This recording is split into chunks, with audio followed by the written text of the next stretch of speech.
Hola mi gente buena, amantes de la medicina. Yo soy Luis Enrique y en esta ocasión les hablaré del síndrome urinario doloroso lumboabdominal. El síndrome urinario doloroso lumboabdominal es un conjunto de síntomas y signos originados por procesos que afectan el riñón o la vía urinaria superior, y el síntoma fundamental es el dolor.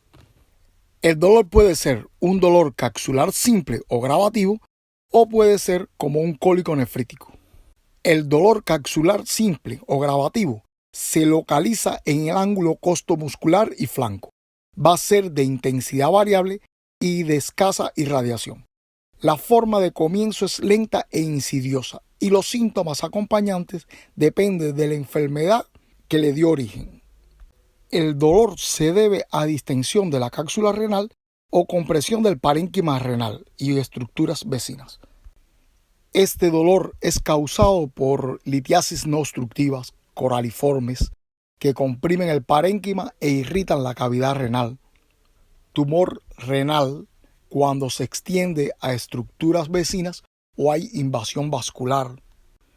El trauma renal, la pionefrosis, el acceso renal o perirrenal, la pielonefritis, las glomerulopatías ya sean primarias o secundarias.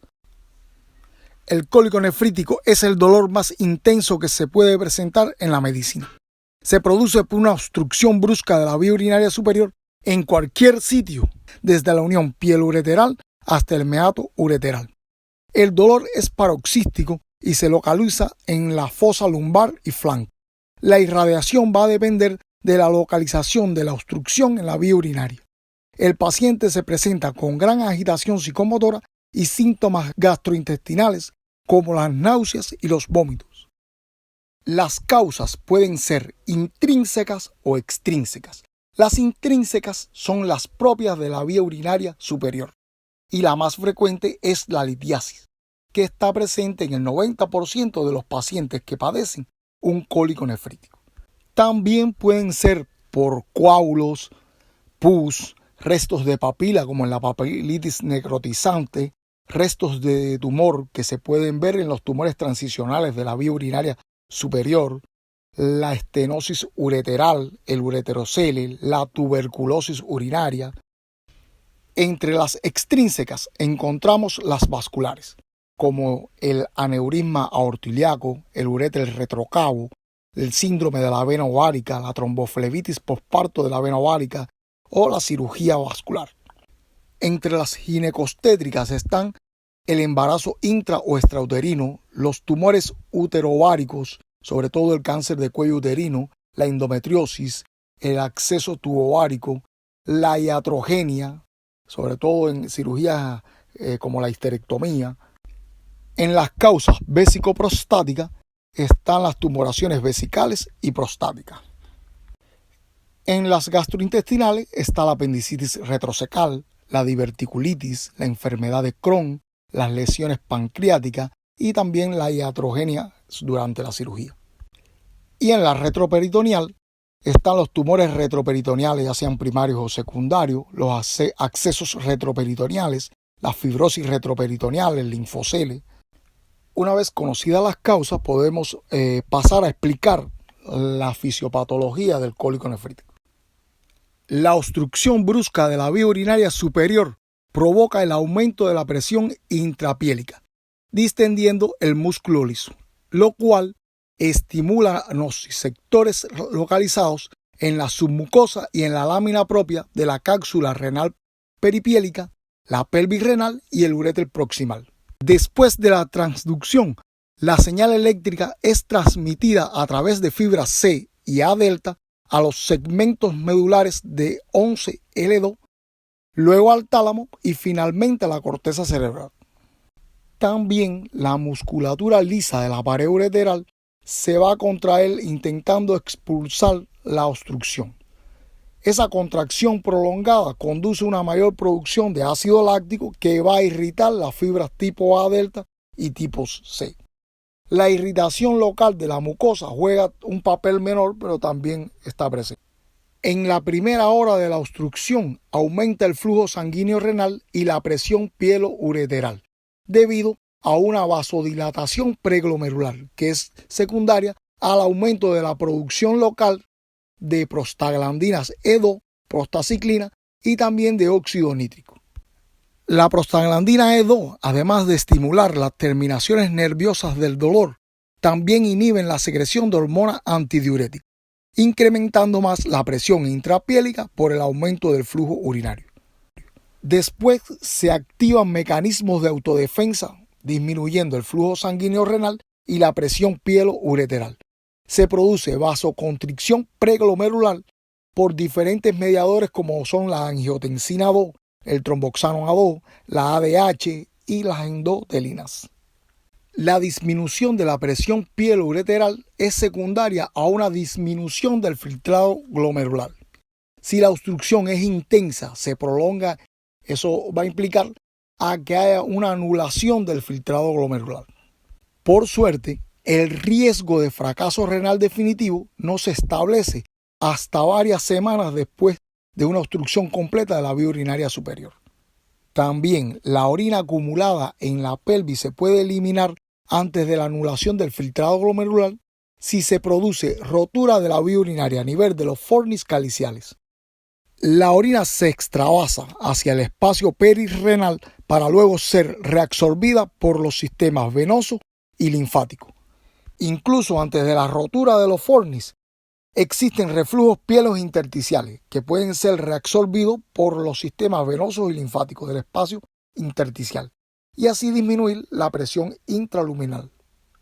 En el cuadro clínico tenemos que saber que el cólico nefrítico es más frecuente en los meses de verano, durante las noches y en las primeras horas de la mañana. Suele afectar durante el reposo, pero a veces se desencadena tras esfuerzos físicos, ingestas alcohólicas o comidas copiosas. Afecta más a los hombres entre los 30 y 40 años. El dolor es paroxístico, de gran intensidad e intermitente. Comienza en la fosa lumbar y flanco, irradiándose a la región inguinal homolateral. Cuando la obstrucción se localiza en la unión pielo-ureteral, el dolor se irradia a la cara interna del muslo homolateral y genitales externos, escroto en el hombre, labios mayores en la mujer, ya que estos órganos comparten inervación con el tracto urinario, irradiándose a aquellas zonas inervadas por los nervios genitofemoral, ilio inguinal e ilio hipogástrico. Si la obstrucción está en la porción media del uréter, o sea, a nivel del entrecruzamiento de los vasos ilíacos, el dolor se irradia a la fosa ilíaca y a la región inguinal. Si la obstrucción está en la porción intramural del uréter, van a aparecer síntomas de irritabilidad vesical, como disuria, dolor uretral, polaquiuria, tenemos vesicales. También el paciente refiere síntomas rectales como el tenesmo rectal. Puede presentar poluciones nocturnas con hemospermia. El dolor suele estar acompañado de síntomas gastrointestinales debido a la conexión existente entre el plexo celíaco, el plexo renal y mesentérico. El paciente refiere náuseas, vómitos y puede tener constipación por disminución del peristaltismo intestinal. Al examen físico el paciente está intranquilo con la mano en la fosa lumbar tratando de encontrar una posición que le alivie del dolor. Algo que es en vano porque el cólico nefrítico no se mejora con ningún cambio de posición. Los puntos renoureterales son dolorosos, al igual que la palpación y la percusión renal. Aunque se refiere que el paciente puede presentar taquicardia y estar hipertenso, generalmente la frecuencia cardíaca y la tensión arterial están en rangos normales. El abdomen está suave y depresible. Si está alterado, es un signo de alarma. Los signos de alarma que tenemos que buscar son la fiebre. La fiebre nos indica que puede presentar una infección urinaria. En este caso sería un cuadro grave porque estamos en presencia de una infección urinaria complicada y sería necesario la actuación urgente del urólogo. En otros casos pudiera ser el signo de una patología gastrointestinal de urgencia que simula un cólico nefrítico. Otros signos son la taquicardia e hipotensión arterial, sobre todo en ancianos. Un cólico nefrítico en un paciente adulto mayor con hipotensión y taquicardia, debemos pensar en un aneurisma de la aorta abdominal roto, que es un cuadro grave y llevaría a una actuación diferente a la del cólico nefrítico. Otro signo que tenemos que tener en cuenta es la anuria. Un paciente que tenga ausencia de diuresis, debemos pensar que presenta un daño renal agudo por una obstrucción de la vía urinaria y necesita la actuación urgente del urólogo. Otro signo es la distensión abdominal con disminución o ausencia de los ruidos intestinales. Debemos pensar en estos pacientes que hay un iliorreflejo. También cuando el dolor es atípico, un dolor difuso que aumenta con la descompresión, a veces nos puede saltar la duda de que sea un cólico nefrítico complicado con un iliorreflejo. Debemos poner en duda el diagnóstico de cólico nefrítico y descartar la presencia de un abdomen agudo. Otra cosa que tenemos que tener en cuenta es el no alivio del dolor con el tratamiento impuesto. Aunque estemos seguros por la clínica que estamos en presencia de un cólico nefrítico, si no mejora con el tratamiento, es necesario realizar los exámenes complementarios para su diagnóstico de urgencia y así evitar un diagnóstico y tratamiento incorrecto. Las complicaciones del cólico nefrítico son la infección de la vía urinaria. Un cólico nefrítico, o sea, un paciente que tiene una obstrucción brusca de la vía urinaria superior y se asocia a una infección, va a ser un estado grave, ya que puede llevar al shock séptico y a la muerte del paciente. Otra complicación grave es la anuria obstructiva, ya que provoca daño renal, insuficiencia renal, acidosis metabólica e hiperpotasemia. El hilio adinámico es otra de las complicaciones que se puede presentar durante un cólico nefrítico. Y lo grave de esta situación sería el desbalance hidromineral que se presenta. El cólico nefrítico persistente es otra de las complicaciones, al igual que los pacientes que tienen un riñón único. Un paciente monorrenal, aunque mantenga una buena diuresis y no esté anúrico, debemos tratarlo como un paciente complicado, a no ser que durante el estudio y el tratamiento de urgencia expulse la litiasis. En todos estos casos es necesario la intervención de un urólogo y el paciente debe ser hospitalizado. En el diagnóstico diferencial encontramos un grupo de enfermedades que pueden simular un cólico nefrítico.